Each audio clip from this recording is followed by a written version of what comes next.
নমস্কার বন্ধুরা, সপ্তাহের প্রথম দিন সোমবার হাজির হলাম জমজমাট তীর্থবাবুর স্কুল টিফিন আইডিয়া নিয়ে। আগের দিন বাবু বাড়িতে ছিল, আমাকে বলেছিল যে মা ম্যাগি বানিয়ে দাও না, কিন্তু আমি বানিয়ে দিতে পারিনি, হাতে কাজ ছিল বলে।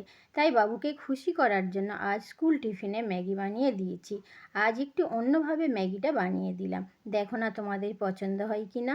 প্রথমে ম্যাগিটা হালকাভাবে সেদ্ধ করে জল ঝরিয়ে সর্ষের তেল মাখিয়ে রেখে দিয়েছি। এবার কড়াইতে আরও একটু সর্ষের তেল দিয়ে দিলাম কুচানো পেঁয়াজ, 1 চিমটে নুন দিয়ে নেড়েচেড়ে আর দিয়েছি কয়েক টুকরো টমেটো।